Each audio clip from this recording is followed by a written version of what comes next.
I don't have to tell you things are bad. Everybody knows things are bad. It's a depression. Everybody's out of work or scared of losing their job. The dollar buys a nickel's worth. Banks are going bust. Shopkeepers keep a gun under the counter. Punks are running wild in the street, and there's nobody anywhere who seems to know what to do, and there's no end to it. Hello, my name is Kyle, and for the past 12 years and counting, I have been making videos online as a professional clown. We know the air is unfit to breathe, and our food is unfit to eat. And like all internet-based clowns, my makeup has been the sloppily applied veneer of serious discussion. We don't need white paint or red noses, just talking heads and a call to comment, like, and subscribe. I also have a Patreon. Thank you very much for your generous donations on Patreon. I really couldn't do this without you. We sit watching our TVs while some local newscaster tells us that today we had 15 homicides and 63 violent crimes, as if that's the way it's supposed to be. We are here to distract you from the anxiety of being alive in a dying world. We know things are bad, worse than bad. They're crazy. Now, I know some longtime commenters will be annoyed with me for supposedly putting myself down, diminishing whatever importance they think I have in their lives. But to be perfectly honest, I've run out of bullshit. In the grand context of the world, I am merely an entertainer. Everyone on this tube of yours, from those with 10 subscribers to those with 10 million, are show people. We are in the boredom-killing business. It's like everything everywhere is going crazy, so we don't go out anymore. We sit in the house, and slowly the world we're living in is getting smaller, and all we say is, please, at least leave us alone in our living rooms. Let me have my toaster and my TV and my steel-belted radios, and I won't say anything. Just leave us alone. And for a long time now, I have been haunted. Haunted by another professional boredom killer. A fictional one. Television news anchor Howard Beale. Well, I'm not going to leave you alone. I want you to get mad. Howard Beale is a fictional character with an oversized impact on the real world. A harbinger of the media landscape that formed over the decades since his debut. I don't know what to do about the depression and the inflation and the Russians and the crime in the street. All I know is that first, you've got to get mad. In 1976, this fictional news anchor captured the imaginations of a generation. You've got to say, I'm a human being. God damn it. My life has value. And inspired them in the worst possible ways. I want you to get up now. This video is a threnody, a wail, a howl for Howard Beale, who he was, what he stood for, how he lives on, and why he should be buried. And yell, I'm as mad as hell, and I'm not going to take this anymore. A lamentation for how we have all become mad as hell and unable to take this anymore. I want you to get up right now. Get up, go to your windows, open them, and stick your head out and yell, I'm as mad as hell, and I'm not going to take this anymore. The film Network opens with 4 faces, 3 of which would have been very familiar to an American audience watching in 1976. Howard K. Smith of ABC, John Chancellor of NBC, and Walter Cronkite of CBS. The 3 head anchors of the 3 major American television networks. For most of the existence of American television, it was pretty much only those 3. There were many attempts to make a 4th rival network, the oldest being Dumont, which folded in 1953. A year later, National Educational Television would begin broadcasting until 1970, when it was succeeded by the Public Broadcasting Service, which is still on the air today. But the 4th face here represents a fictional network, UBS, whose news department is anchored by our tragic hero, Howard Beale, played by the British-Australian actor Peter Finch. And so Howard Beale is introduced in a losing role, anchor of a channel doomed to fail in its ambitions to rival the established Big 3. Beale is also established as part of the institution of television. I was at CBS with Ed Murrow in 1951. He and his friend Max Schumacher, played by William Holden, are set up as the old guard of television. 7 in the morning, I get a call. Where the hell are you? You're supposed to be on the George Washington Bridge. Our narrator has told us that Howard Beale's tenure as UBS news anchor has come to an end. He is a widower without children, now without a job. Jump out of bed, throw my raincoat over my pajamas, I run downstairs, I run out of the street, hail a cab, and I say to the cabbie, take me to the middle of the George Washington Bridge. And the first conversation in the film, after the opening narration, is a hilarious story about a job mistaken for an attempted suicide. And the cabbie turns around, he says, don't do it, buddy. You're a young man. You got your whole life ahead of you. Suicide hangs over most of the film. I'm gonna myself. I'm gonna blow my brains out right on the air, right in the middle of the 7 o'clock news. Since this show was the only thing I had going for me in my life, I have decided to myself. Get a hell of a rating, I'll guarantee you that. 50 share easy. By 50 share, Max means that he'll have 50% of all American households participating in the Nielsen program of audience measurement watching at that moment. Nielsen Media Research began operations in the 1920s, and by the 1970s, Nielsen households had storage instantaneous odometers which could send information on what was viewed on TV overnight. This whole system was a way of quantifying audience reaction to television broadcasts, as well as an easy way to generate endless anxiety in the heads of people who broadcast. Today, on this medium, YouTube analytics accomplish the same tasks. All I want out of life is a 30 share and a 20 rating. Most of the film network, as most of the existence of actual television networks, is spent chasing these elusive, quantifiable engagement metrics, trying to read the minds of the audience and give them what they want. The whole front page of the Daily News is Howard Beale. This is Diana Christensen, played in an Oscar-winning performance by Faye Dunaway, who earns the hell out of it in every scene. I mean, her speeches are spectacular enough. Howard Beale went up there last night and said what every American feels, that he's tired of all the bullshit. He's articulating the popular rage. But the looks she gives are iconic. We're talking about putting a manifestly irresponsible man on national television. That look alone is worth an Oscar. But also, the Diana role is burdened with a lot of the blame for the direction that UBS ends up taking. Sure, today she fits neatly into the trope of what we might call the girlbus, but her role in the film is that of someone who grew up on television.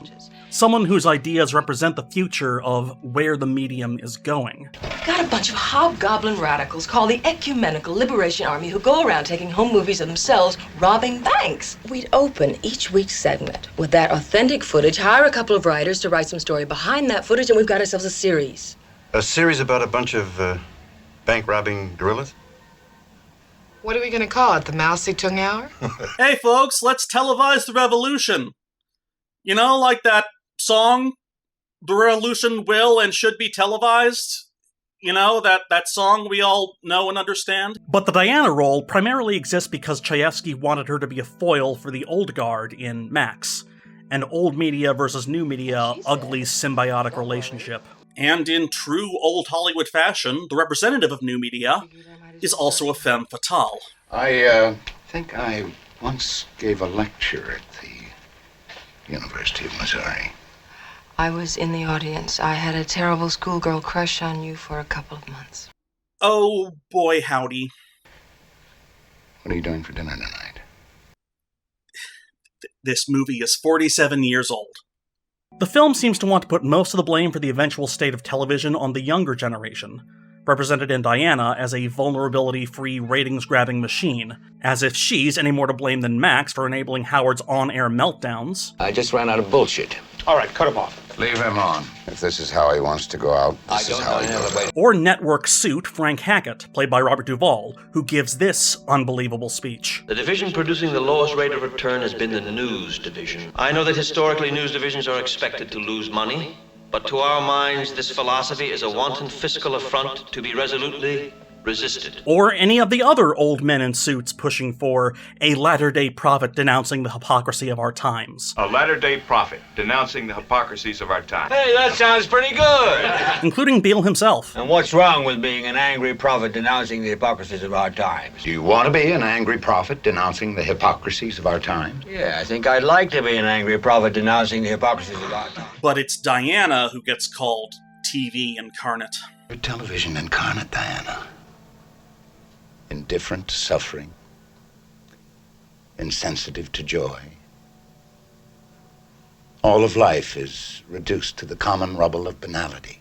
Again, as often as this film gets called prophetic, keep two things in mind. One, it is 47 years old and progress has not stopped in that time period. Some things have aged poorly. I'm thinking of doing a homosexual soap opera. The heart-rending saga about a woman hopelessly in love with her husband's mistress. You can hear the thought process in 1976. Can you imagine putting a man having a mental breakdown on TV? What's next? The gays?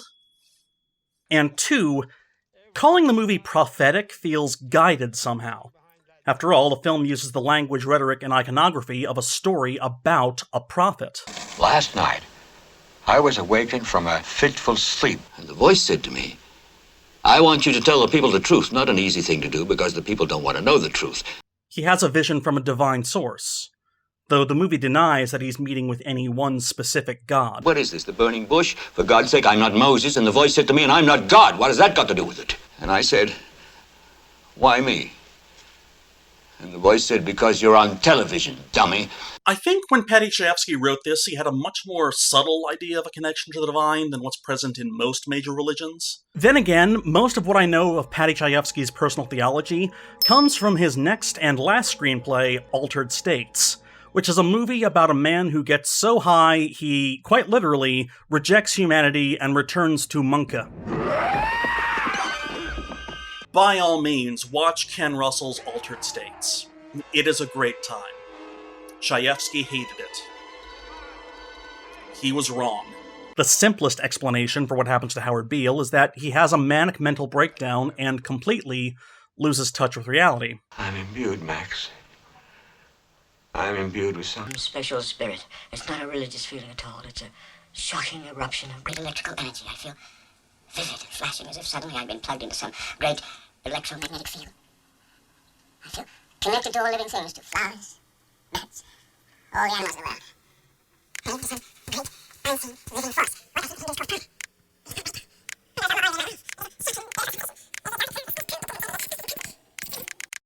Oh, what's that tired old Twitter format joke?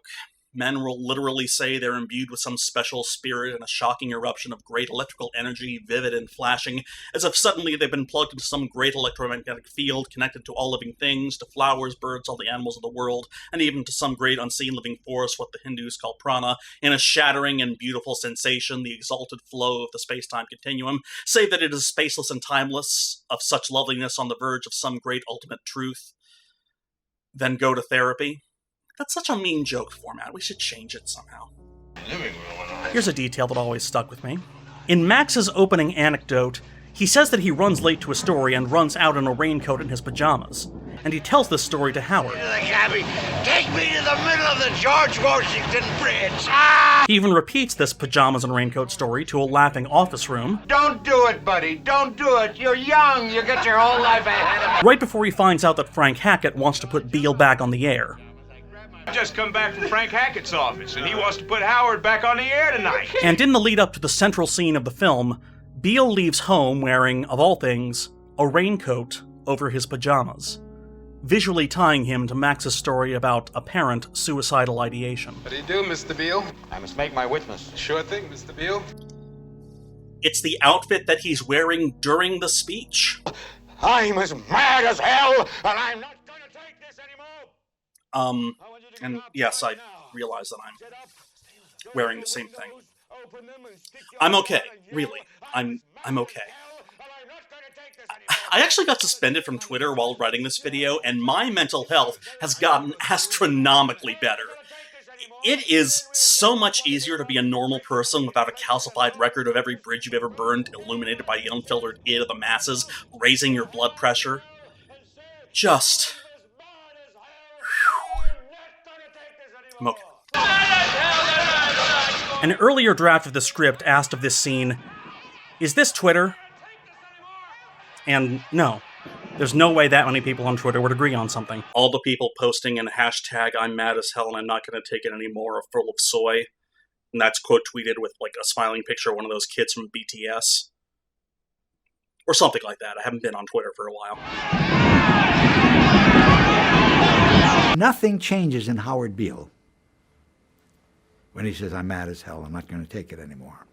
And one of the brilliances in the writing of that movie was that Paddy would never be sentimental enough to make a difference. The thing I think we all need to remember is that mad as hell and not gonna take this anymore is reduced to a meaningless catchphrase in the film itself. Ladies and gentlemen, let's hear it. How do you feel? We're mad as hell, and we're not going to take this anymore! With the announcer, I'm mad as hell and I'm not going to take it anymore. And that becomes as stupid and duplicitous as anything else. To the point where it overshadows some of the film's far more biting speeches. Like this one. I hate that I can't play the entire unedited speech on YouTube without triggering in the copyright bots, because it's this speech, not the one that became a catchphrase, that contains the real thesis of the film. Television is not the truth. Television is a goddamn amusement park. We're in the boredom-killing business. That thesis being that television, as a medium, cannot capture the full breadth of the human experience. In God's name, you people are the real thing. We are the illusion. Says the Hollywood feature film. More on that later. Turn off your television sets. Turn them off now. Turn them off! And because we're in a film, we can't turn off the sets. It keeps going. Into wild applause. And of course, there's the other big yelling white man scene, where after Howard Beale successfully disrupts the cash flow of his higher-ups, his white man yells are out-yelled by CCA Chairman Arthur Jensen, played by Dan Beatty. You have meddled with the primal forces of nature, Mr. Beale, and I won't have it! Cinema. And you will atone. Am I getting through to you, Mr. Beale? Cinema. Yummy, yummy. Yup, yum, cinema. This one-scene wonder is what got Ned Beatty an Oscar nomination. It was the other one-scene wonder, Beatrice Straight as Max's suffering wife Louise Schumacher, who did win.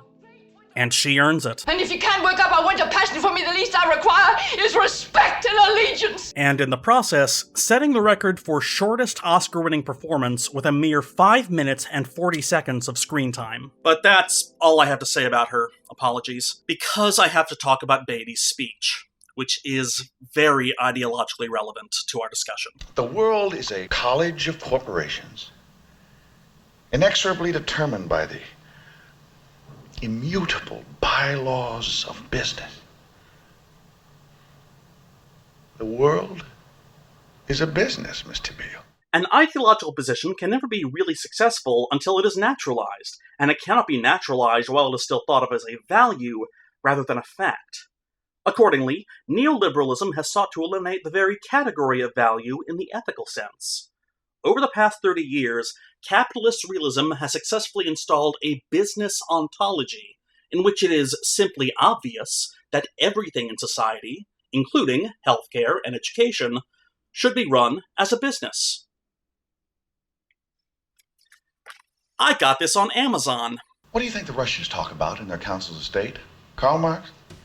They get out their linear programming charts, statistical decision theories, Minimax solutions, and compute the price-cost probabilities of their transactions and investments, just like we do. And I will absolutely give it up for how beautifully Chayefsky drops the other shoe. And I have chosen you, Mr. Beale, to preach this evangel.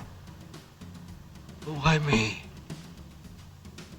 Because you're on television, dummy. This is not a leftist film, necessarily, but it certainly plays well with modern leftist understanding of how capitalism can successfully fold any critique of it back into itself, thus perpetuating capitalism. I have seen the face of God.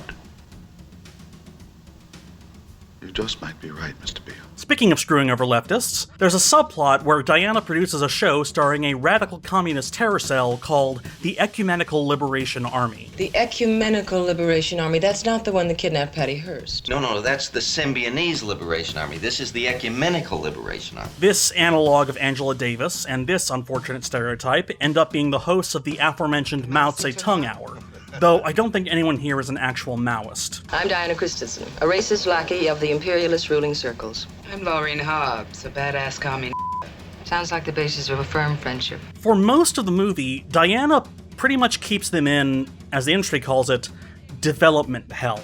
promising them a time slot and then leaving them to squabble over cash rights. I'm not giving him script approval, and I sure as shit ain't cutting him into my distribution charges. You fascist! Did you see the film we made of the San Marino jail breakout demonstrating the rising up of the Seminole prisoner class infrastructure? You can blow the Seminole prisoner class infrastructure out your ass! I must regretfully inform you that this is the funniest scene in movie history. Man, give her the overhead clause. We never get to see any of the footage of the Mao Zedong Hour, which is a shame. The radical leftist's role in the plot ends up being reduced to Chekhov's hired guns. Once Howard Beale's ratings start to dip after he meddles with the primal forces of nature, and he atones by changing his tone, UBS is forced to make a choice that will preserve their ratings. So what do we do about this Beale son of a bitch? I suppose we'll have to kill him. And the film ends as it began. The big screen broken into smaller screens. And the death of our Howard plays alongside an ad for Canada Dry, and Life Cereal's Mikey commercial. Beale's death, as the film says television does to all things, is reduced to the common rubble of banality. This was the story of Howard Beale, the first known instance of a man who was killed because he had lousy ratings. Now, there is already a lot that has been written about Network.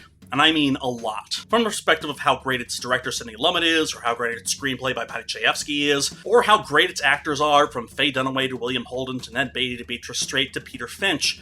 But if there's anything you should know about me, it's that I'm an anti-auteurist. I think auteur theory can only be taken so far before falling back into old, tired, great man theory of history nonsense and other hierarchical forms of thinking. We need alternatives to auteur theory. I made the joke before, all auteurs are bad, and I've heard people misconstrue my attitude about that by saying I think everyone who directs movies is a bad person, and no, not all directors auteurs. It's a question of authority. I just think placing any one person's creative input, director, writer, actor, individual creative workers, that causes people to mindlessly praise and put them on pedestals and, continue hierarchies. I'm not here to appeal to the wisdom of Daddy. Be that Daddy Lumet or Daddy Chayefsky or even Daddy Finch. Yes, even daddies that I like. I did a whole video on Umberto Eco and I made some dumbass Mario jokes. Too much of film criticism seems to focus on whether or not Daddy did a good job or a bad job with the movie making. I'm not much interested in the skill or even the intent of the artists. I am far more interested in exploring the greater culture in which the artists work, the culture with which the artists are in conversation. So for Network, a big screen work that begins and ends by breaking the world up into little screens, that conversation is being held with the smaller screens.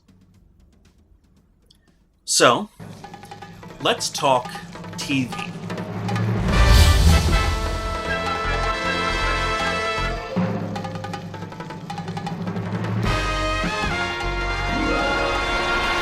New costume. Want to get myself TV ready. I learned to stay hydrated so I don't sweat as much. I'm learning. The medium of television has long fought accusations of appealing to the lowest common denominator of the greater population, with nicknames ranging from the Idiot Box to Boob Tube. Boob Tube dates back to 1959. Boob, in this case, meaning a foolish person, and tube referring to the technology of cathode ray tubes to contain a vacuum and electron guns which sprayed electrons on a phosphorescent screen to create moving images. And that's why television got the name The Tube, and also why tube is in the name of this very platform. And even if we remove the derogatory tone of those old accusations, television was definitely a social force that affected everyone. It was a great cultural homogenizer. You do whatever the tube tells you. You dress like the tube, you eat like the tube, you raise your children like the tube, you even think like the tube. As he says, the tube was a cultural homogenizer. Here's Peter Finch, in his natural English via Australian accent, describing his role. The character that I play, for instance, is an anchorman who, to English audience, I don't think we use the word anchorman, is a newsman, like in America, Walter Cronkite or John Chancellor, who in America here are enormously big pundits. They are treated almost as philosophers and certainly captains of opinion. And Ed Murrow was a very famous one. Edward Roscoe Murrow is considered a titan in American media. He covered the lead-up to the Second World War and the war itself from the ground. This is Trafalgar Square. The noise that you hear at the moment is the sound of the air raid siren. And when he moved to the young medium of television, his reporting proved groundbreaking. His coverage of Senator Joseph McCarthy's anti-communist purges is often cited as the reason McCarthyism remains a dirty word in politics. Or at least it needs to remain so. The actions of the junior senator from Wisconsin have caused alarm and dismay amongst our allies abroad, and given considerable comfort to our enemies. And whose fault is that? Not really his. He didn't create this situation of fear, he merely exploited it, and rather successfully. Cassius was right. The fault, dear Brutus, is not in our stars, but in ourselves. Everyone.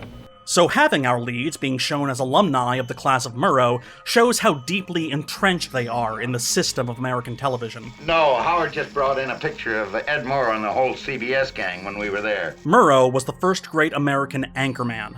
The anchormen that followed were, true to their monikers, anchors, cultural grounding forces with the weight and traction to keep public opinion in place. Walter Cronkite, given a stock footage cameo at the beginning of the film, was once considered the most trusted man in America, with the power to end presidencies.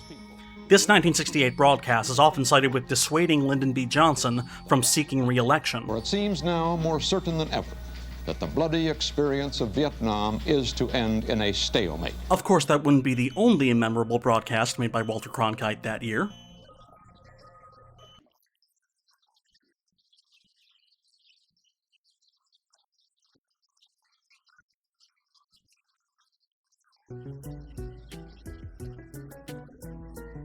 (1968) would prove to be a key year in the history of American television punditry. During the 1968 presidential election, ABC covered the Republican National Convention in Miami Beach and the Democratic National Convention in Chicago. Along with their coverage would be a highly consequential debate about the vocal protests outside the conventions. The moderator would be Howard K. Smith, one of the stock footage cameos at the beginning of this film. The two debaters would be, on the conservative side, political pundit and that one impression that the genie in Aladdin did that you didn't recognize. Provisos, a couple of quid pro quo. William F. Buckley. If I may say so, Mr. Smith, it's extremely interesting and extremely lively to sit by and watch professional critics of the Republican Party burlesque people whom the Republicans themselves tend to like. If you play this sort of a game, you can say, look, I don't think it's right to present Mr. Gore Vidal as a political commentator of any consequence, since he is nothing more than a literary producer of a perverted Hollywood-minded prose. And on the liberal side, novelist, political pundit, and all-around bisexual icon, Gore Vidal. Well, as usual, Mr. Buckley, with his enormous and thrilling charm, manages to get away from the issue toward the comedy. He's always to the right, I think, and almost always in the wrong. And you certainly must, Bill, maintain your reputation as being the Marie Antoinette to the right wing, continually imposing your own rather bloodthirsty neuroses on a political campaign. It was a gamble. A widely broadcast debate between two partisans who viscerally despised each other, both possessing a vocabulary broad enough to elaborate why. Who would ever want to see that? We would like now to demonstrate how the English language ought to be used by two craftsmen, our guest commentators. Just as I think ABC has the right. Idea, Bill, just as I think ABC has the authority to invite. I'm almost through. No, you're not. In every sense. Let Mr. Buckley finish this sentence. In the last of these debates, Smith made a very stupid analogy. Mr. Vidal, wasn't it a provocative act to try to raise a Viet Cong flag in the park in the film we just saw? Wouldn't that invite raising a Nazi flag in World War II would have had similar consequences? And with the word Nazi now in play, anyone who's ever argued on the internet can guess where it went from there. The only sort of pro-crypto Nazi I can think of is yourself. Failing that, I would only say that we can't have. Now listen, you the right of queer. Stop assembly. calling me a crypto-Nazi. Let's stop calling I'll names. slap you in your goddamn face, and you'll stay plastered. Now listen, you queer, stop calling me a crypto-Nazi or I'll sock you in the goddamn face and you'll stay plastered. Word of advice, if someone accuses you of fascism, the best way to diffuse that accusation is not to call the accuser queer as an insult while threatening violence. It makes them seem right about you. The 2015 documentary Best of Enemies tells the story of these debates, and there is nothing I can do to improve on that film's depiction of this event. The network nearly shat. And shat they did. And they did shat, and shit they did. And they had shatted. They had been chatting. They shatted and... It was a hit. ABC's ratings doubled from their coverage of the previous election of 1964. They got the boost they wanted. And the other networks, naturally, took the wrong lesson from it. Here's point counterpoint. CBS's 60 Minutes took the basic premise and made point counterpoint a staple of the show. Partisan politics as live theater became a regular network event. So it is in this television environment that the film Network emerged, when the center of American politics seems to have eroded and the epic of partisan hackery was still in its infancy. And looking at this film today, it feels easy to see Beale as a precursor of all the media figures that I'll mention in the next part of the video, but that's if we see him as a pundit. What if we see him as a prophet? The movie fluctuates back and forth on how much he is tied to traditional religion, like in this scene, where Diana considers hiring a man to replace Beale. If we wanted hellfire, we'd get Billy Graham. We don't want faith healers, 10-show evangelists, or Oberammergau passion players. So, okay, what does make Howard Beale different from Billy Graham? American preachers have been using the radio since the 1920s, and by 1976 they were certainly no strangers to television. Pat Robertson founded the Christian Broadcasting Network in 1960, and its flagship show, The 700 Club, began in 1966, and is still going. So, Beale wouldn't be out of place in a world of mainstreamed televangelists. What about that terrific new Messiah that ABC was supposed to have signed up as our competition for next year? No! That's him. The bottomless pit is here! So, if we see Beale as a secular partisan pundit, sure, he's a frightening new force. But if we see him as a kind of religious figure, the way this film loosely frames him, his work is fairly traditional. That is, he can and is put into the greater context of a specific tradition. We want a prophet, not a curmudgeon. He should do more apocalyptic doom. I think you should take on a couple of writers to write some Jeremiads for him. Oh, hey, that's a fun word. So, what then is a Jeremiad? A Jeremiad is a work of prose or public speech that cries out in mourning for the downfall of a society that has fallen away from a righteous moral path. In other words, exactly what Howard Beale has been saying for the whole movie. We know things are bad, worse than bad.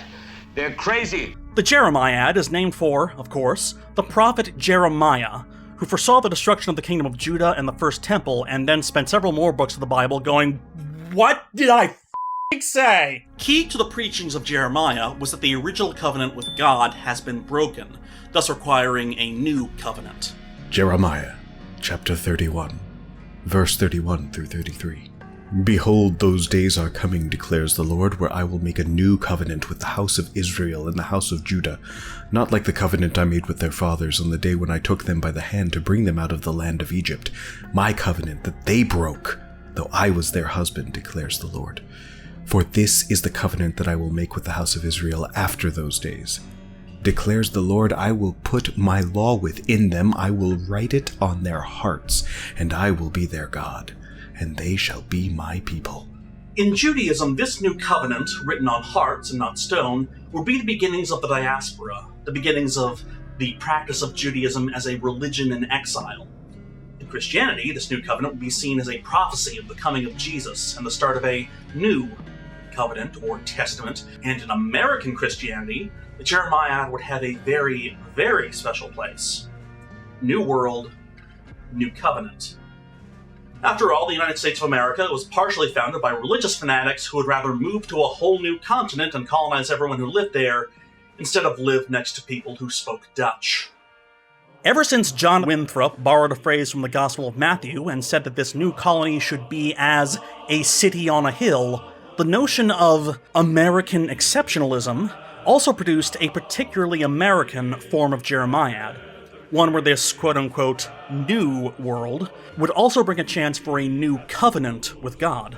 Take the 18th century American preacher Jonathan Edwards, who warned that because the common people have ignored the covenant, all that kept them from eternal damnation was the will of a capricious God, in the central metaphor of his 1741 sermon, Sinners in the Hands of an Angry God.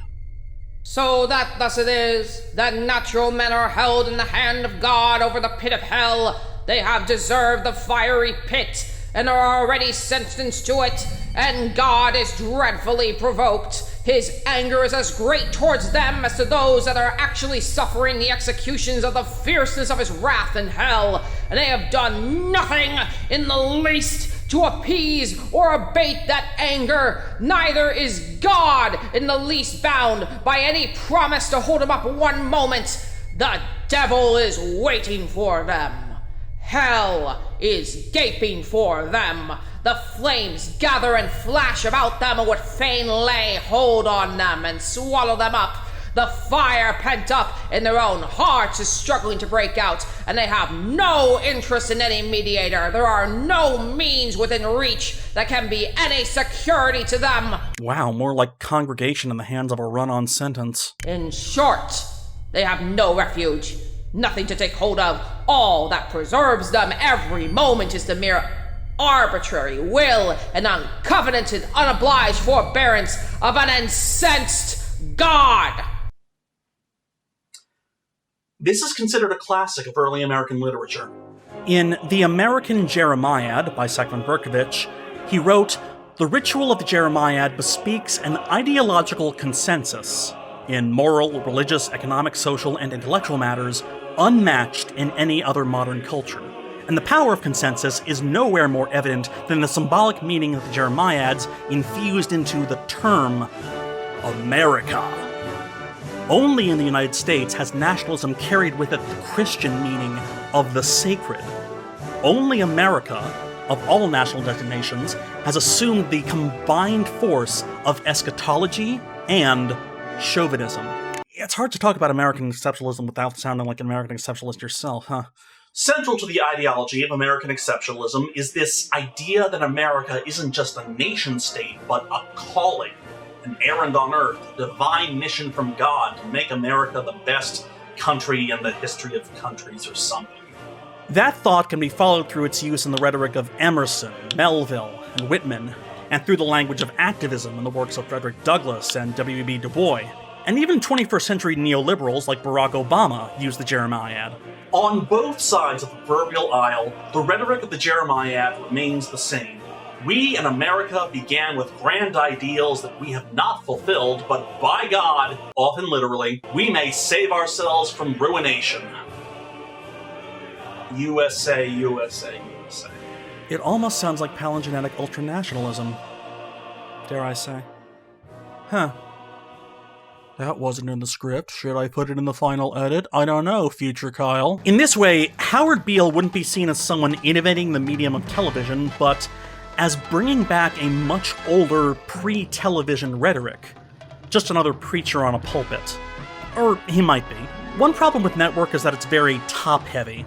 A lot is heard from network heads about what Beale could do for them, and very little from Beale about his actual role. Partially because his own rhetoric gets a little hard to follow. The final revelation is at hand. I have seen the shattering fulgurations of ultimate clarity. And partially because his calls for direct action are memorable but rare. We see 3 instances of Beale calling for direct action. The first call is to just have people shout the phrase, "I'm mad as hell! I'm not gonna take it anymore!" The second call to action is to return to more traditional forms of self-fulfillment. If you want the truth, go to God. Go to your gurus. And that could be seen as a bit religious. But more importantly, the call to action is to stop treating TV as the only authoritative source in their lives, and turn the television off. Turn them off and leave them off. Turn them off right in the middle of the sentence I'm speaking. And the third call to action, and the most direct, specific action called for by Beale, is to stop the acquisition of CCA, which owns UBS, by the Western World Funding Corporation. Well, just who in the hell is the Western World Funding Corporation? It is a consortium of banks and insurance companies who are not buying CCA for themselves, but as agents for somebody else. And who is the somebody else? They won't tell you. They won't tell you. They won't tell the Senate. They won't tell the SEC, the FTC. They won't tell... Now, I hope my audience is smart enough to have their ears prick up when they hear the rhetoric of a group of mysterious bankers who owe their allegiance to no one, who are taking over our institutions. I will tell you who they're buying CCA for. They're buying it for the Saudi Arabian Investment Corporation. They're buying it for the Arabs. And I also hope that my audience is as relieved as I was when we revealed that the mysterious bankers were Saudi Arabian. Now, in the mid-1970s, America was still stinging after the Saudi government led a worldwide oil embargo against every nation that supported Israel during the Yom Kippur War. In fact, throughout the film, news headlines repeatedly mention how oil prices keep rising. The Arabs have decided to jack up the price of oil another 20%. Oil ministers of the OPEC nations meeting in Vienna still haven't decided how much more to increase the price of oil. This has been the most divisive meeting the oil states have ever had. 13 nations of OPEC have still not been able to decide by how much to increase the price of oil. Then we'll figure out what to do about the depression and the inflation and the oil crisis. So having the Saudis as a televised antagonist for an American TV show makes plenty of xenophobic sense. The Arabs control $16 billion in this country. Now in the story, this is Howard Beale's tipping point. This is when, in the eyes of people controlling him, he goes too far. This is when he starts biting the hand that feeds. The Arabs are simply buying us. And it's this outburst, where he stops the buyout of CCA, that gets him dressed down by Arthur Jensen. This is how he meddled with the primal forces of nature, and why he must atone. You think you merely stopped a business deal? That is not the case. The Arabs have taken billions of dollars out of this country, and now they must put it back! Rewatching this movie, what struck me the most about this sequence is how naively Beale stumbled upon discovering the true source of power in the world. He fights against the consolidation of capital, but for him, the terrifying thing about it is that it's not just the consolidation of capital, but that it's Arab capital. Foreign capital. That's a common problem with a lot of Hollywood critiques of capitalism. They often fall into lazy xenophobia. Instead of focusing on showing the ill effects of a system where anyone can be bought and sold, they play on fears of what would happen if some foreigners bought us. You are an old man who thinks in terms of nations and peoples. There are no nations. There are no peoples. The issue with capitalism is how much power it gives those with capital. The issue is not that those with capital are the wrong kind of people. For more on this idea, take a second to Google the phrase, the socialism of fools. There is only one holistic system of systems. One vast and immane, interwoven, interacting, multivariate, multinational dominion of dollars. I'm sure this is what right-wing conspiracy theory types think when they use the word globalist. For them, the problem is not that the multinational dominion of dollars is capitalist, but that it is multinational, that is globalist, that is anti-nationalist. And I think in this reading, Howard Beale might just be another old-style nationalist. I got up here and asked you people to stand up and fight for your heritage, and you did, and it was beautiful. To people, one, it was a radiant eruption of democracy. But I think that was it, fellas. Howard Beale, American exceptionalist, reworking the American Jeremiad. I don't mean that the United States is finished as a world power. The United States is the richest, the most powerful, the most advanced country in the world, light years ahead of any other country. And I don't mean the communists are going to take over the world, because the communists are deader than we are. Now here I sit, born right before the end of the Cold War, not having been brought up being told necessarily that socialism is simply everything that America isn't. I am a full bleeding heart pinko PC SJW soy boy woke cuck. What is finished is the idea that this great country is dedicated to the freedom and flourishing of every individual in it. It's the individual that's finished. And I can't help but wonder if Beale is getting so close to that moment of clarity he so desperately needs. It's a nation of some 200-odd million transistorized, deodorized, whiter than white, steel-belted bodies, totally unnecessary as human beings, and as replaceable as piston rods. Like, damn, Howard, that sucks. I mean, you're saying the current system is turning people into objects? Like, their worth is in how much value can be extracted from their labor and not something inherent to themselves? I mean, damn, Howard, that sucks. I wonder, has any philosopher ever written about that before? Like, has there ever been a school of thought that describes this system in a plain, materialist way and suggests ways to transcend this system that alienates individuals from the value of their labor?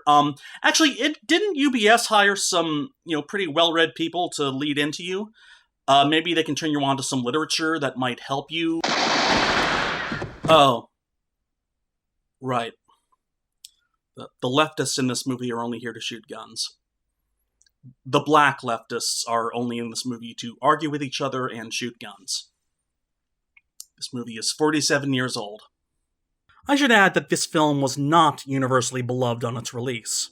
Pauline Kael noted how odd it was that so much of the absurdism came from the subplot of hiring black leftist radicals for network TV, as if that was the true problem in the medium of television.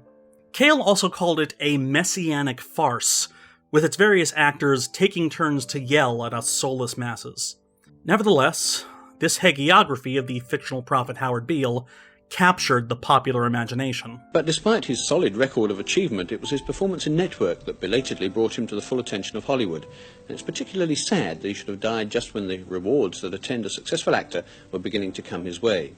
Peter Finch died of a sudden heart attack at the age of 60 in January of 1977, and he made history by becoming the first actor to win an Academy Award for performing posthumously. The second one being, of course, Heath Ledger. Coincidentally, both actors had their performances mythologized and turned into a meme.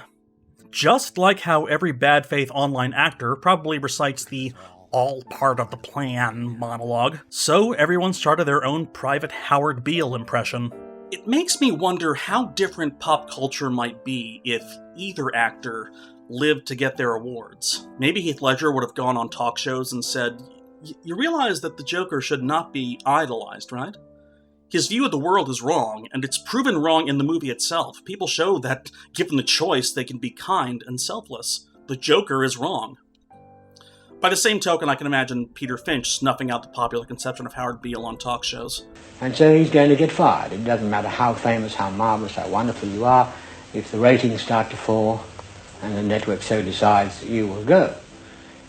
And this is a dreadful blow to a man of some 50 summers. And at the same time, he's recently lost his wife. He's drinking too much. I can imagine him saying, well, Beale was just very sad and desperate. His depression was exploited by his friends and colleagues and turned into a spectacle that he himself tries to fight against. And it's a fight that he loses. But that's me speculating. The reality is that Finch did not live to see Howard Beale's afterlife in popular culture.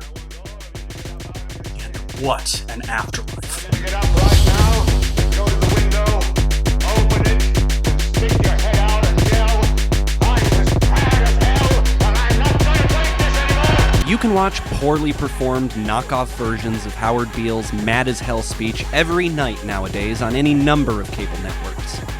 Except I believed Howard Beale's emotion when he gave that speech. I don't believe those who now attempt to stir anger and outrage every night. Because it is popular, it becomes shtick. Which is what happened to Beale's outrage as well. So I want everybody who can hear my voice right now to get up, go over to their windows, and I want you to yell, "I'm fed up, Arnold, and I don't care who knows it." I'm mad as hell, I'm not gonna take it anymore! Standing up as free Americans and exercising our right to say we're mad as hell and we're not going to take it anymore. You gotta run to a window and say, hey, these floors are dirty as hell, and I'm not going to take it anymore. Come on, friends, run to your window and shout, I'm really cheesed and I'm not going to hang around till this thing gets better. I'm as mad as all get out, and I'm not going to take it anymore. We're pissed off. We're not going to take it anymore. Anybody remember what we're pissed off about? I want you to get up and grab your computer-enabled voice to text, and I want you to yell. I want you to yell, I'm mad, mad. I want you to yell, I'm mad as hell, and I'm not going to take Sam anymore. And you will atone. It's Ned Beatty from Network. For Christ's sakes, guys. No, that is not a comprehensive montage of every pop culture reference ever made to Network. That would be very difficult to pull off.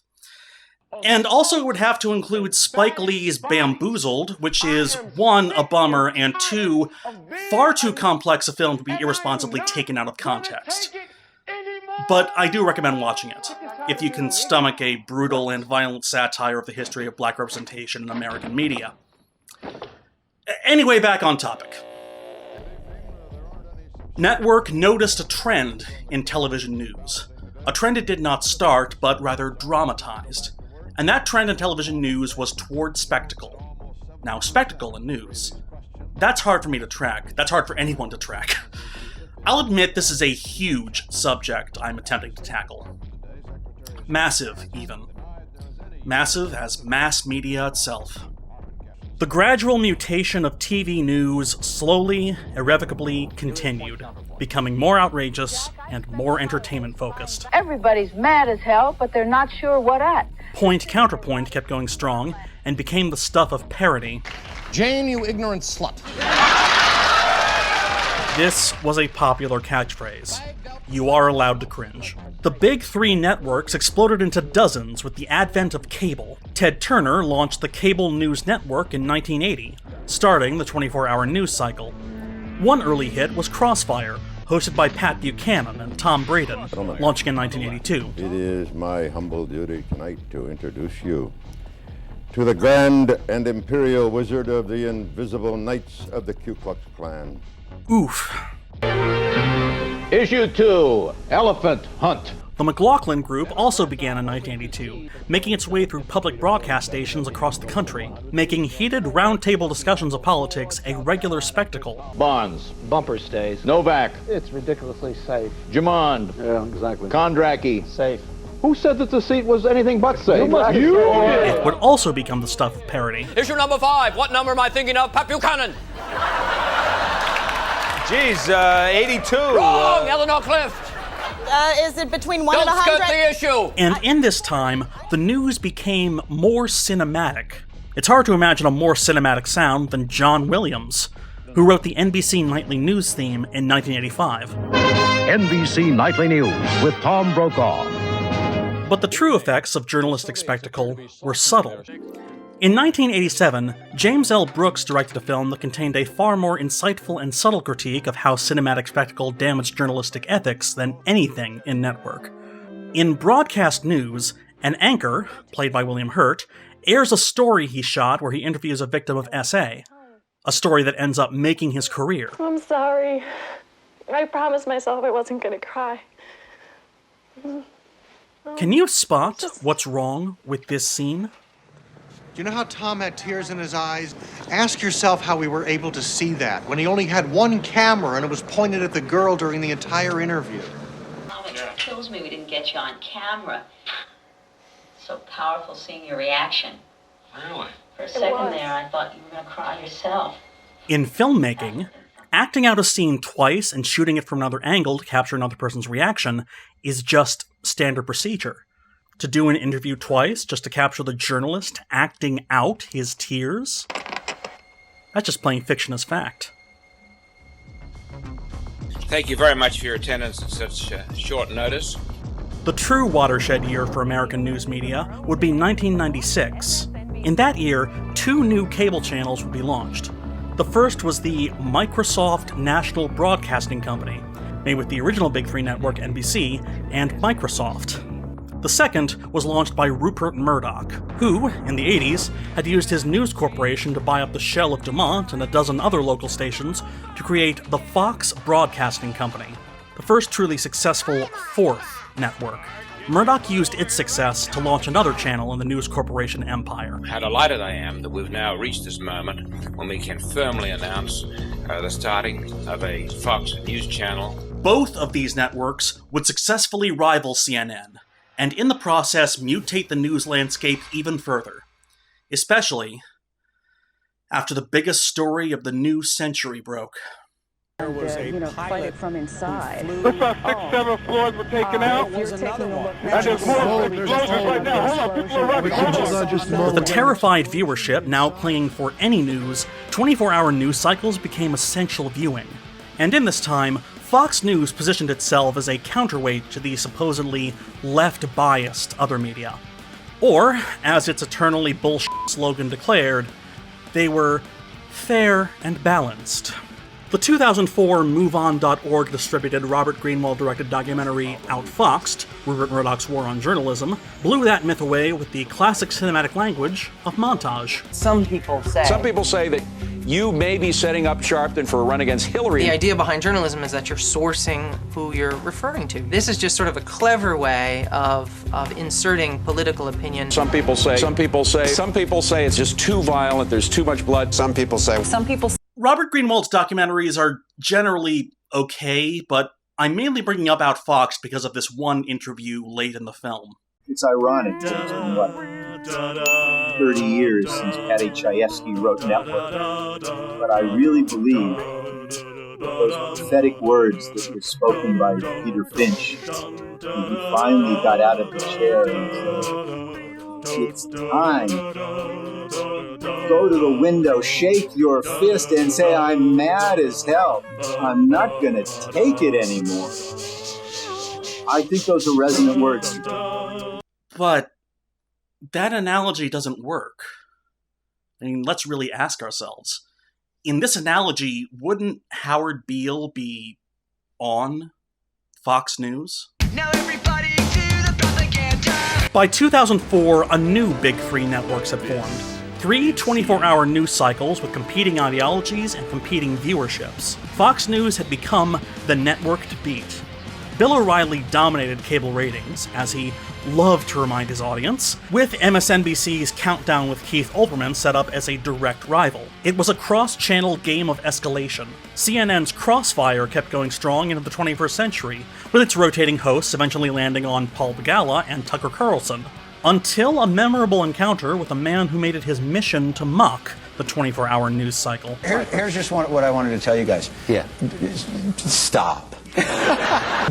You're doing theater when you should be doing debate, which would be great. No, it's not honest. What you do is not honest. What you do is partisan hackery. Crossfire was canceled a year after this. I do think you're more fun on your show, just my opinion. But John Stewart goes one-on-one with his fans. You're as big a dick on your show as you are on any show. And Tucker Carlson was never heard from again. This is The Daily Show with Jon Stewart. Jon Stewart's The Daily Show became a hit because it found comedy material in the news of spectacle, launching reaction after reaction to performatively passionate punditry.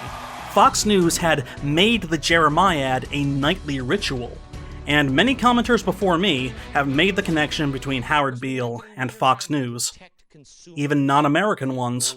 Now, I don't know if you've seen the superb and prophetic movie Network, in which Peter Finch played a news anchor who loses his mind and becomes a ranting, raving, rating smash after sinister bosses leave him on air. This is basically like that, but crazier, and starring Paul Giamatti in a blonde wig. And it seems like the voices of our leaders and special interests and the media, they're surrounding us. It sounds intimidating. All mental.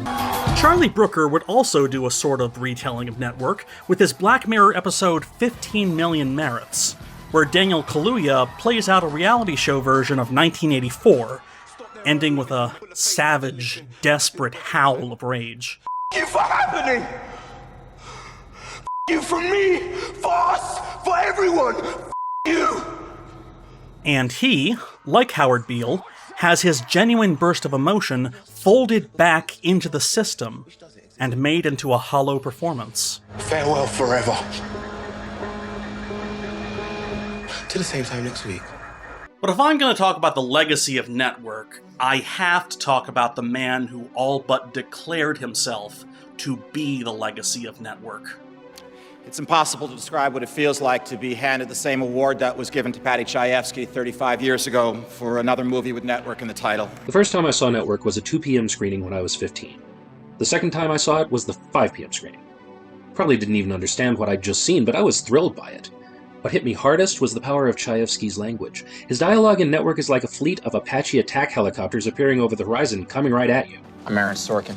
The West Wing, Few Good Men, The Social Network. Studio 60? Shut up. We're all being lobotomized by this country's most influential industry. So why don't you just change the channel? Turn off your TVs. Do it right now. Go ahead. Studio 60 on the Sunset Strip, which ran for one season, was Aaron Sorkin's Network AU fanfic. And in his teleplay, he admits it. He was mad as hell, and he wasn't going to take it anymore. Studio 60 Oscar-winning performance in the 1977 film Network. Studio 60 got off to a start that would have made Patty Chayefsky smile. You believe this? I say they've heard of Patty Chayefsky. That's a step in the right direction. Aaron Sorkin's whole career is arguably a reference to Network. The premier liberal respectability politician made his name designing the immaculate talk of the most brilliant people in the room, who end up shaping the perfect mass message. Yes, even the show best known as a liberal fantasy about what's presentable as presidential is all about what the masses will think. Why do you suppose this one's so hard to spin? Because it's the classic Washington scandal. We screwed up by telling the truth. All right.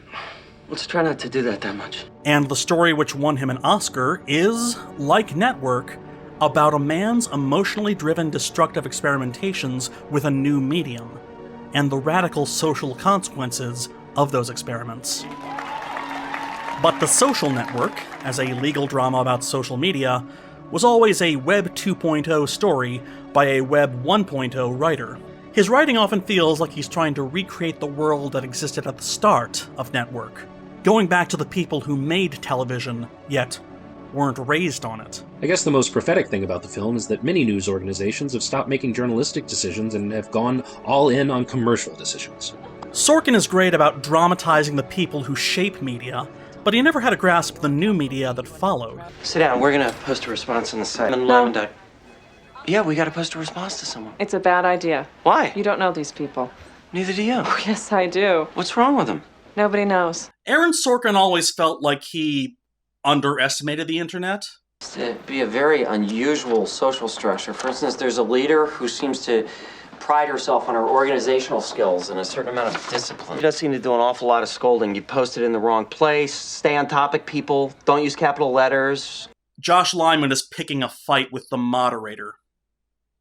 He's supposed to be the smart guy in the series. And I believe I'll use capital, lowercase, or Sanskrit right up until the moment the font police cuff me and read me Miranda.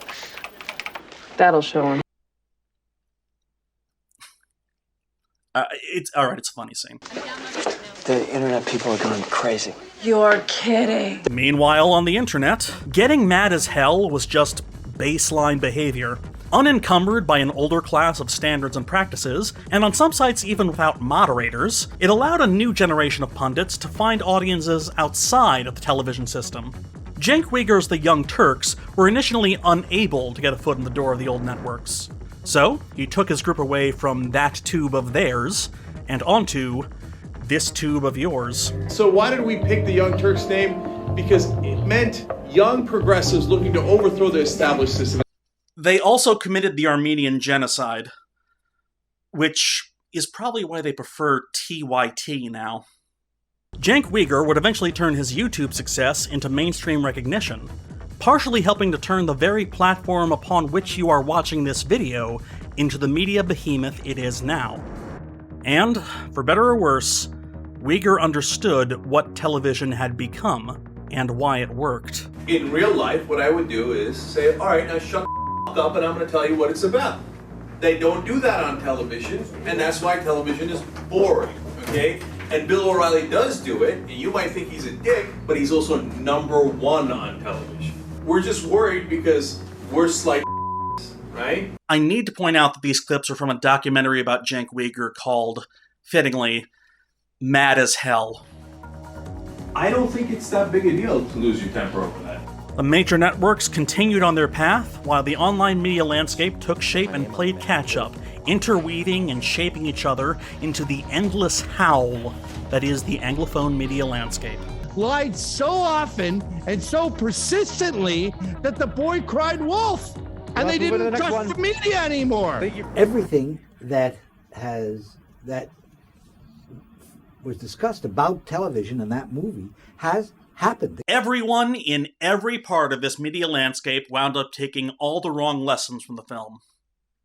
And here we are on Satan's own internet, having learned nothing. I'll tell you what, I'm mad as hell, and I'm not going to take it anymore. Of course you are, you very proud boy. That man named a white supremacist vigilante group after a Broadway song. I will try hard to make you proud of your boy. I'm gonna form my own Antifa counter-terror group. We're calling ourselves the 76 Trombones. The more we accomplish, the more you inconsequential trivialize our accomplishments. It would be a Herculean task for me to map out the entirety of the complex media landscape that exists now, with its endless crashing waves of reaction and response and counter-response and commentary, where everyone and anyone with an internet connection can yell how they're mad as hell as long and as loudly as they want, without any guidance. And it's happening from the old boob tube to the new YouTube. So it feels like Howard Beale is everywhere. Everywhere someone is angry, it feels like an echo of his own rage. What, for Lumet and Chayefsky, was the death rattle of a sober medium, became the very air that we breathed. That's the eternal problem with satire. Terrible ideas mocked are still terrible ideas entertained. Or, as we put it on the internet, JK, LOL, unless... And so yesterday's modest proposal becomes tomorrow's menu. You're literally on your ass for a living! Get up! We do have to... Go ahead, Steven. Clips of people getting mad as hell still go viral all the time. Go viral. There's a phrase that wouldn't make much sense in 1976 when you're talking about media. I mean, Network was simply a film about television. And this is an internet video talking about that film, talking about its influence on television and the internet. Media about media influencing media. So let's get to the center of it and talk about media itself.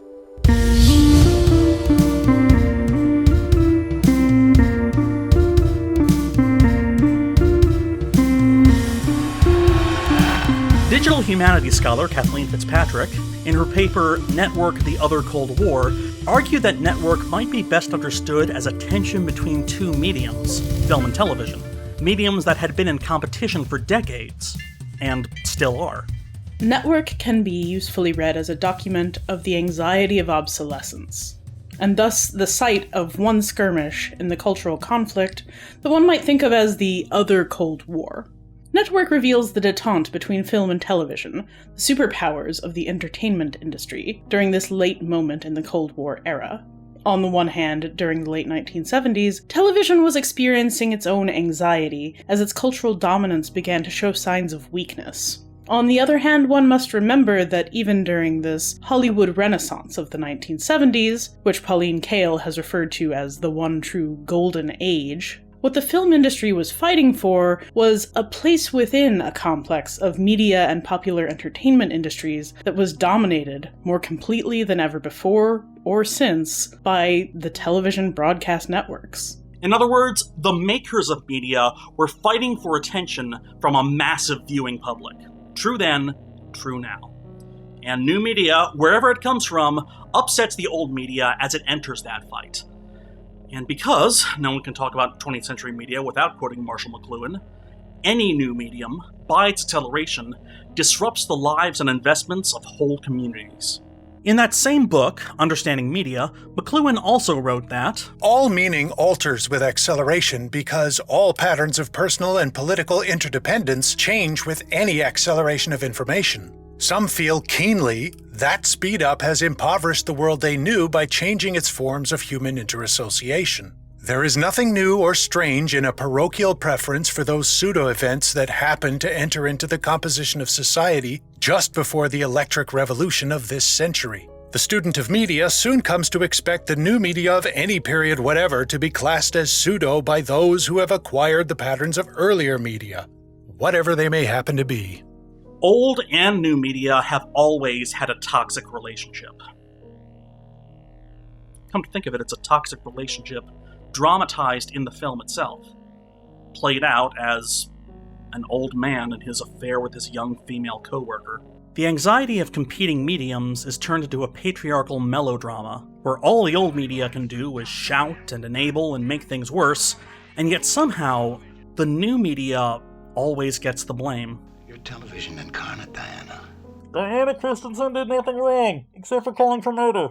It's common knowledge that new forms are distrusted by old forms. For good reason.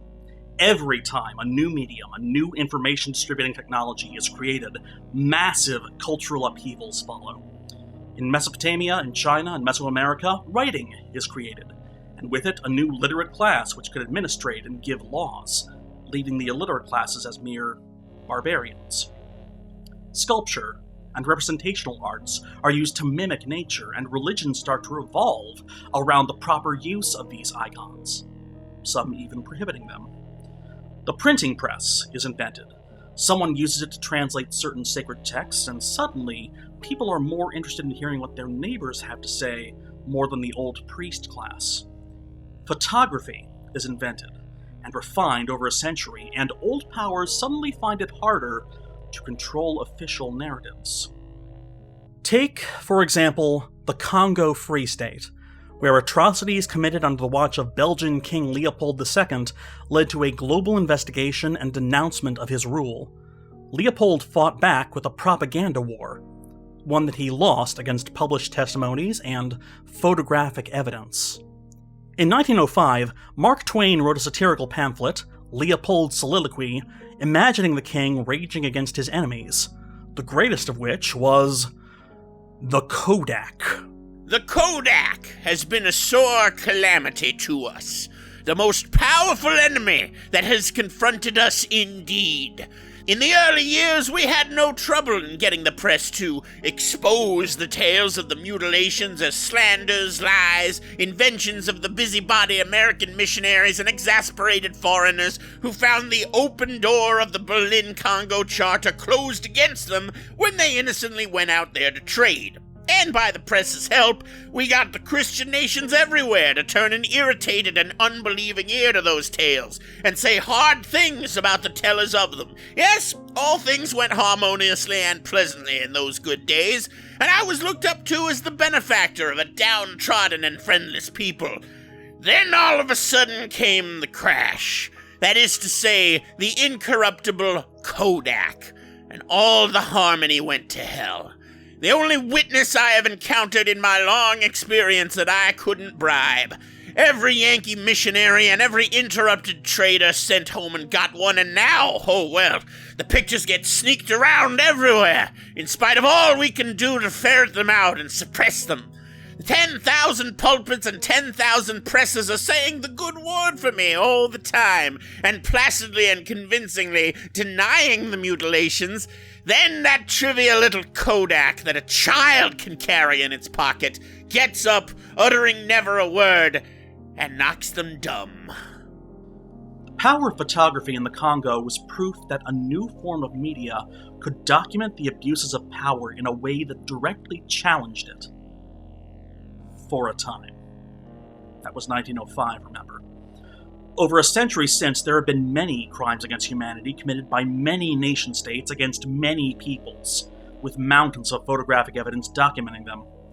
And yet, for all of these crimes, there are still deniers. Of all the Viet Cong terrorist attacks in Saigon in the last 3 years, this was the boldest. Television, too, served as a disruptive medium.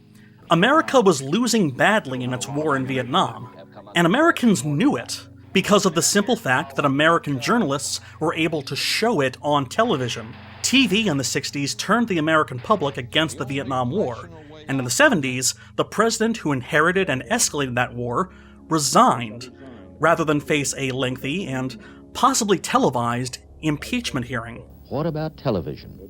I believe the trial of Richard Nixon, if it ever comes to pass, would have to be televised live from start to finish, or at least put on tape simply for the historic record.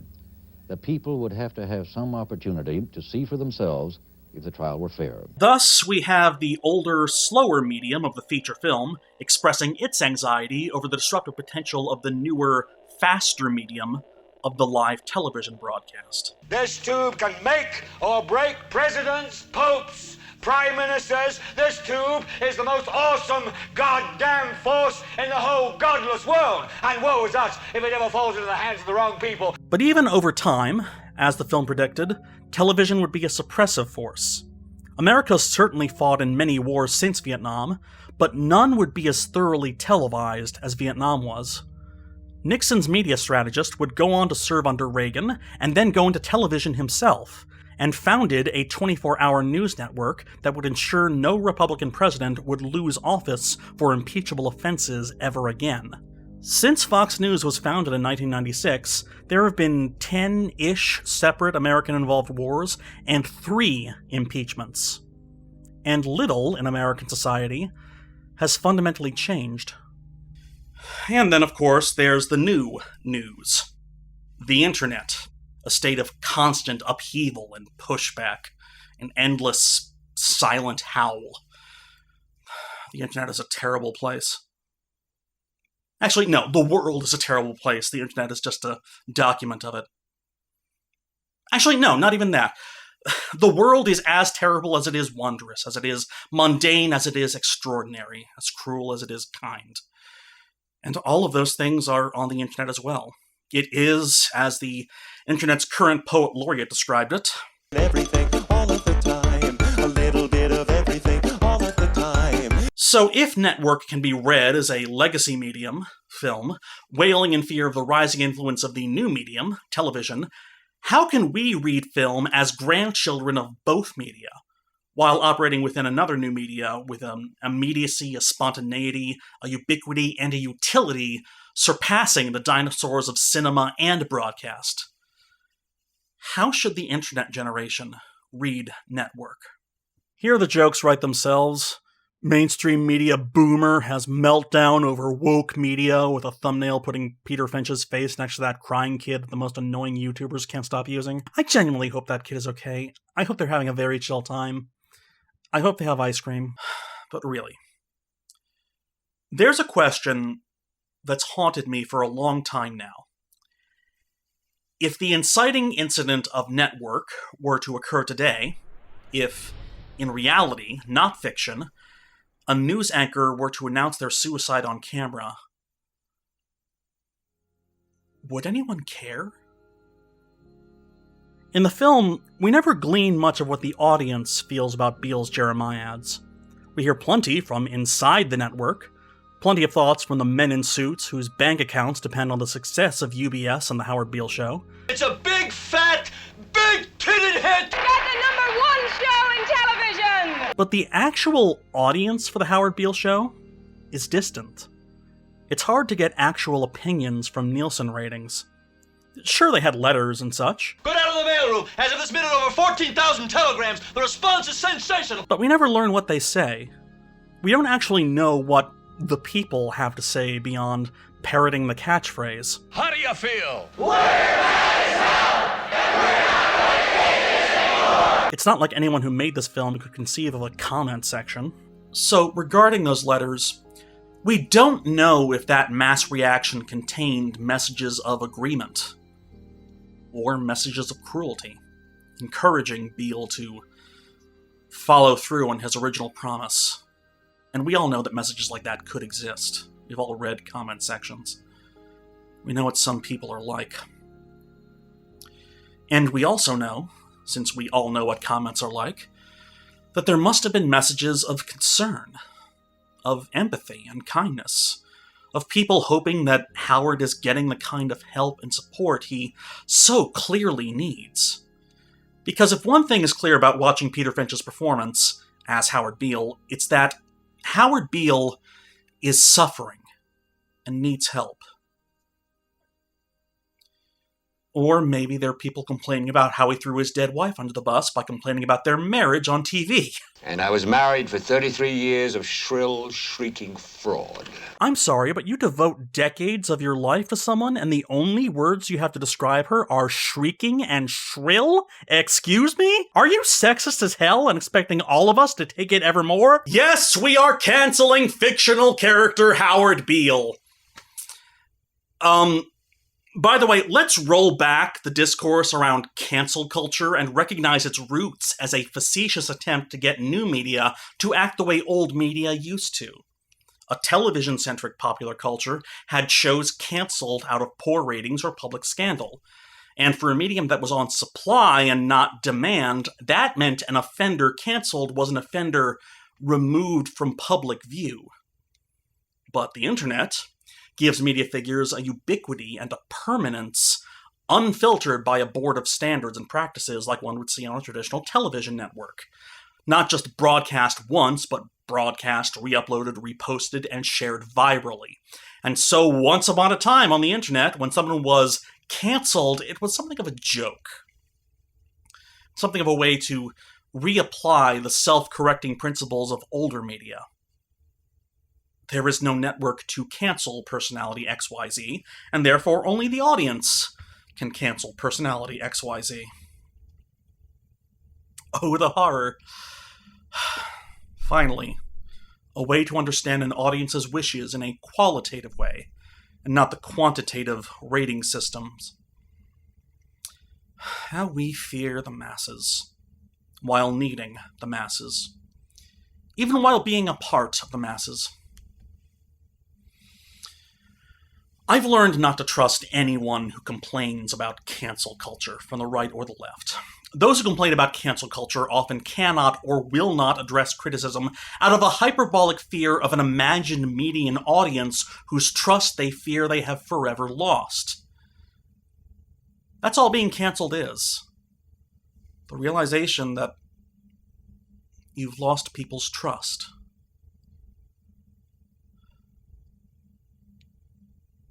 And this does tie back into this whole old-new media discussion. Who can trust television? And who can trust the internet? There is no most trusted person on the internet.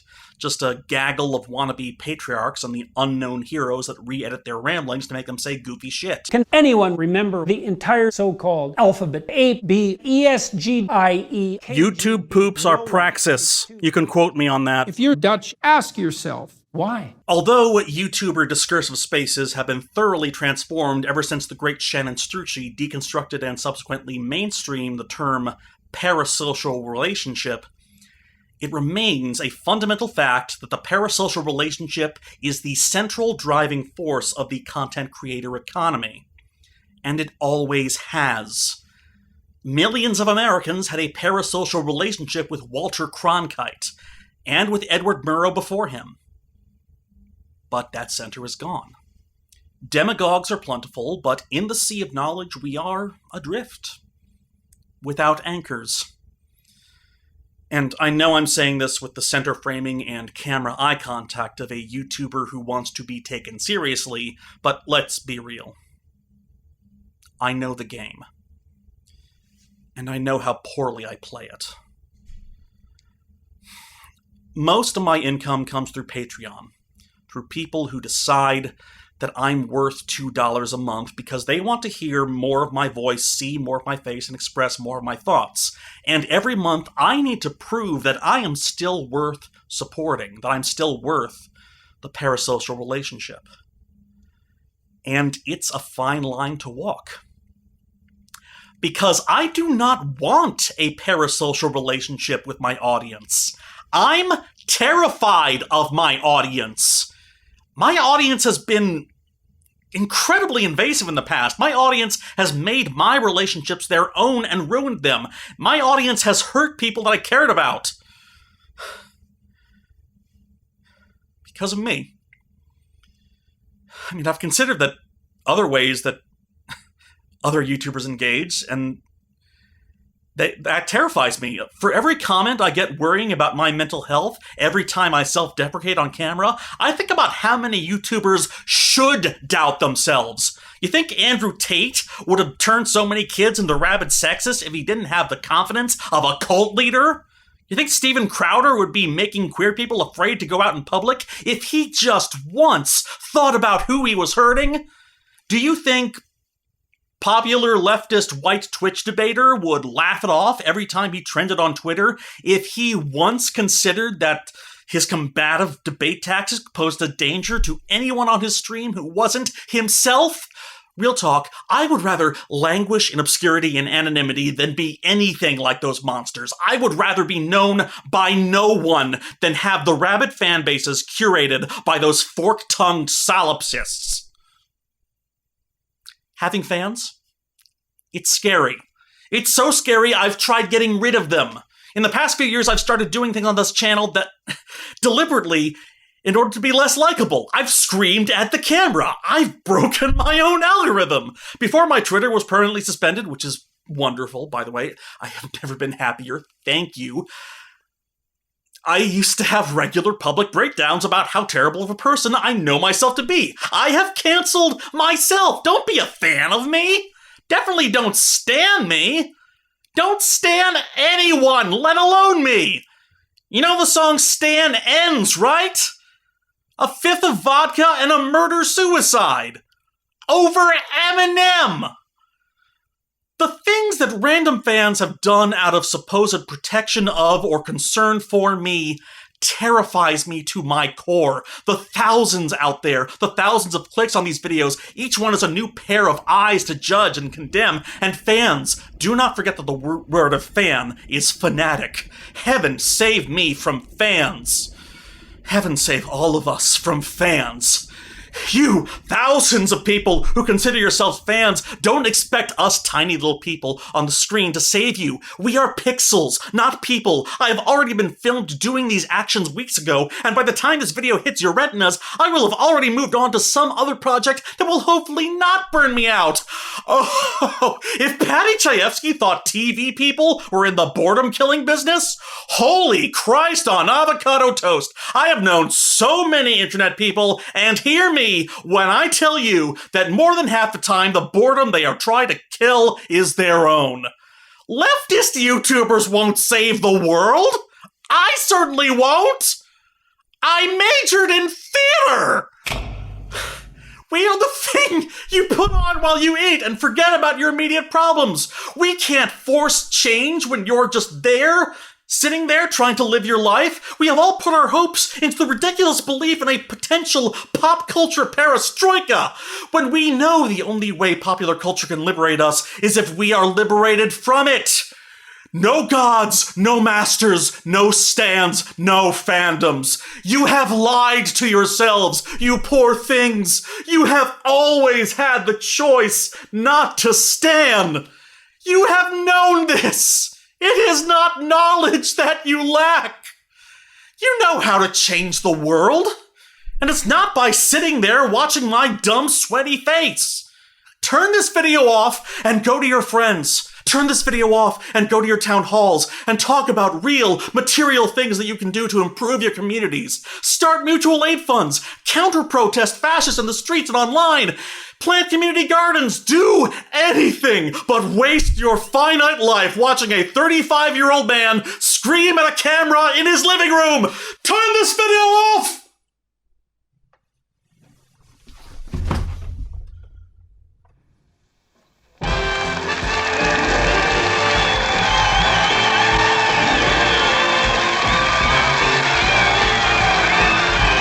And that's my Howard Beale impression. Wow, that is draining. Wow. Everything that was discussed about television in that movie has happened, except we haven't killed anybody on the air yet. That's the only thing that hasn't happened. Deliberately. Sydney, it came true before the movie ever came out.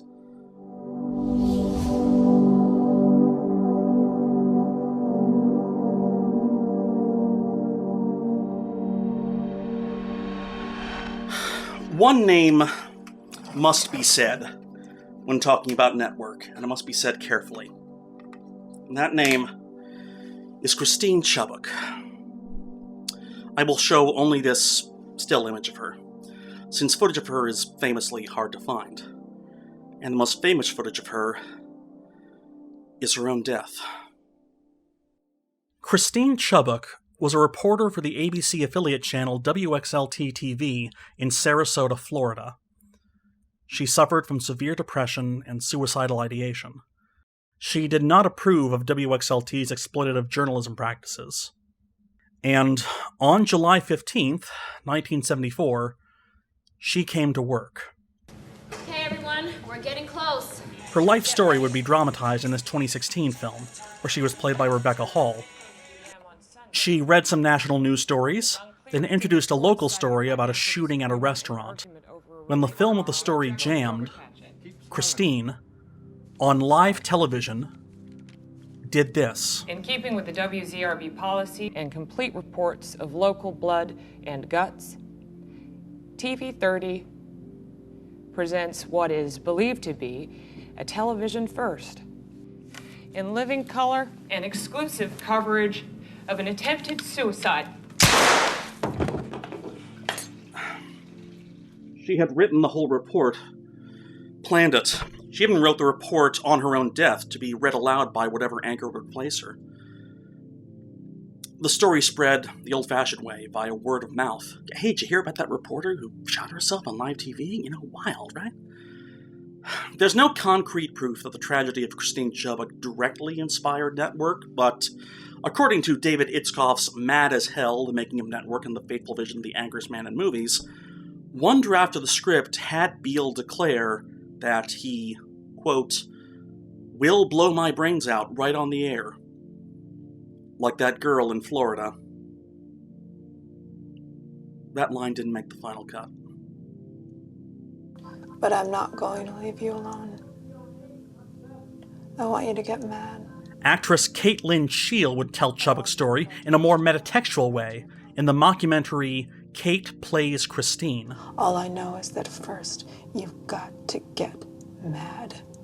In it, Caitlin Scheel plays herself as she prepares to play Christine Chubbuck in a film. You have to tell me why you want to see it. And in a moment of self-reflexiveness I've usually only seen in Iranian New Wave films, if you want me to do it, you have to tell me why you want to see it. Kate ends up breaking the reality of the film and interrogates why anyone would want to exploit Chubbuck's death. I can't think of anything. I keep trying to turn her into a hero, but she wasn't. She was just one sad, lonely, pathetic woman, and so am I, but at least I'm still alive. So if you want to see me do this, you have to tell me why you want to see it.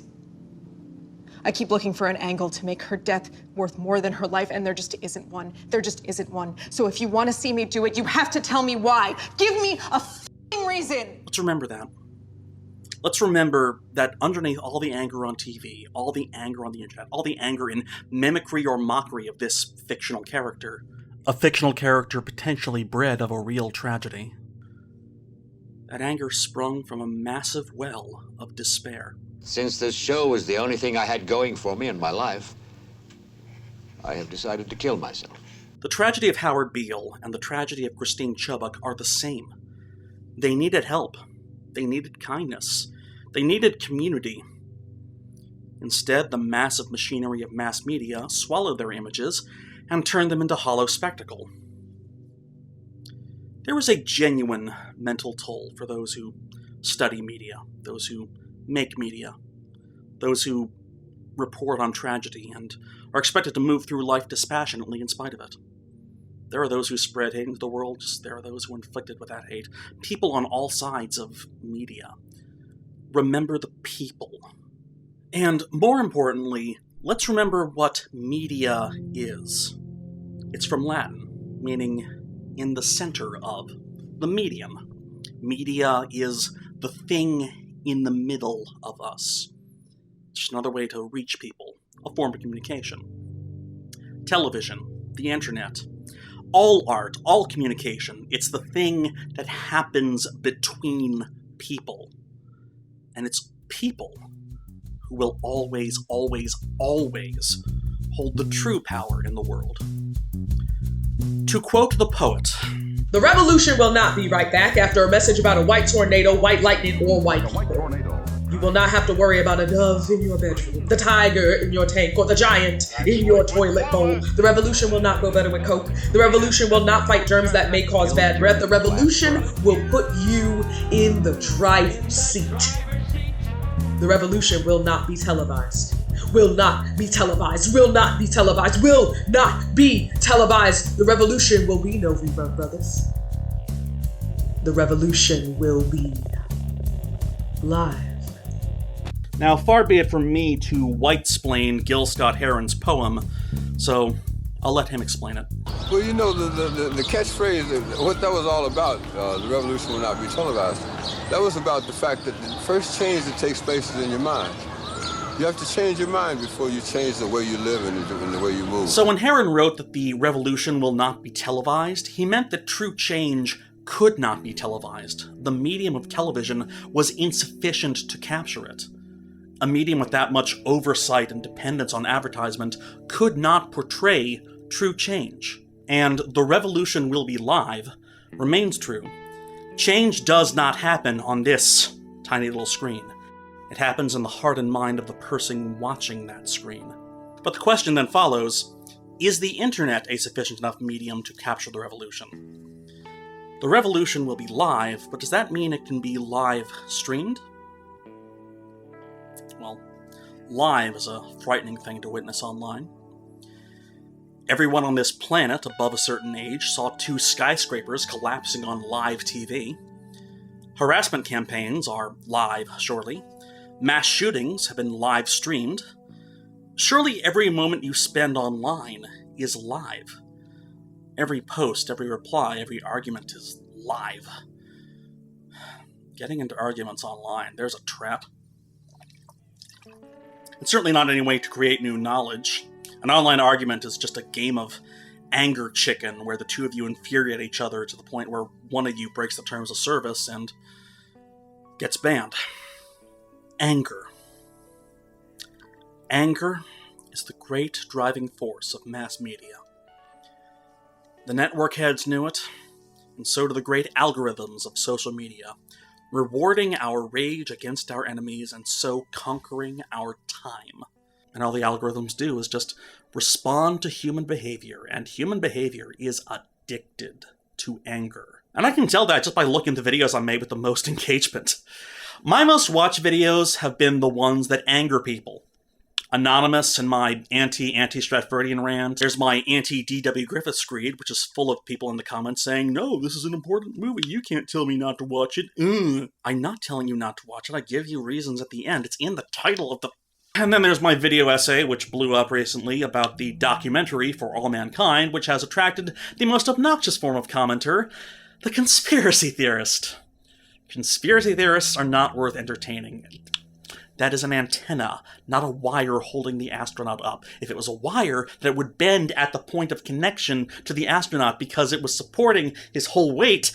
But obviously it doesn't. It's a f***ing antenna. Of course everything seems like a conspiracy if you don't understand how anything works. And I have... No, I don't. I want to make myself angry over videos I've already made. It's an easy cycle to enter.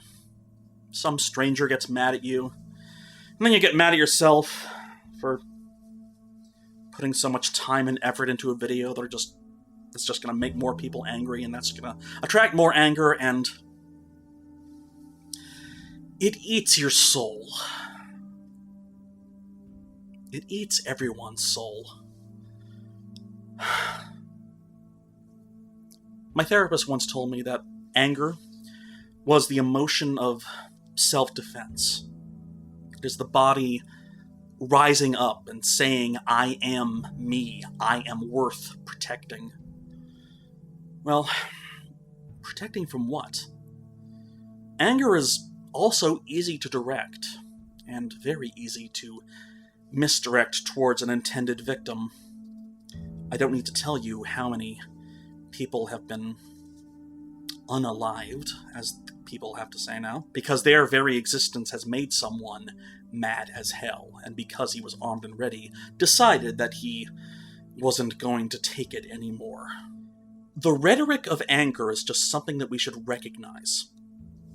Far better than a rhetoric of anger is a rhetoric of mindful action, a rhetoric of community, a rhetoric of shared vulnerability. And what could I have to say about that?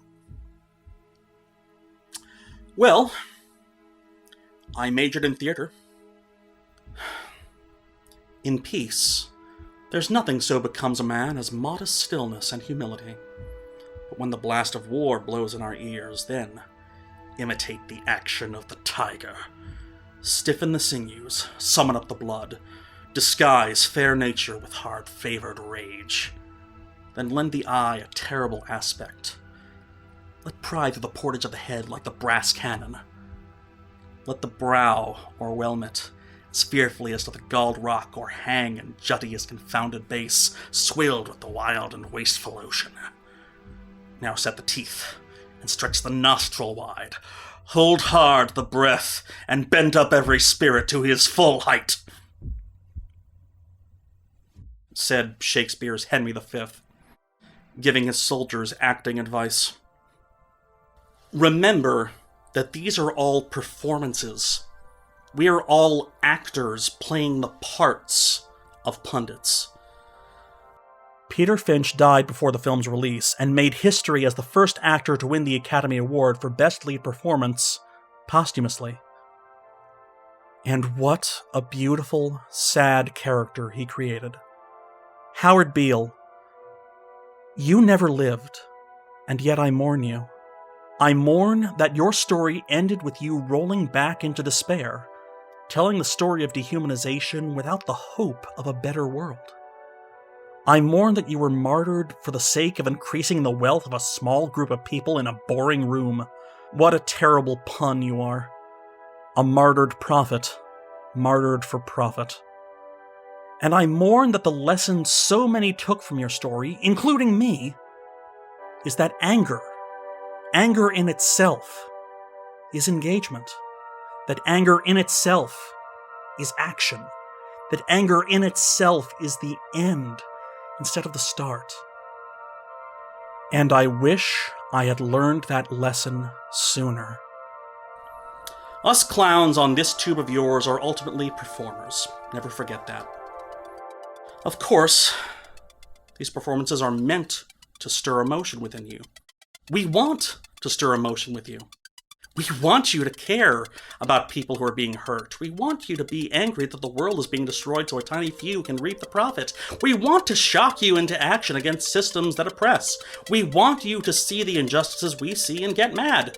We want you to be mad as hell.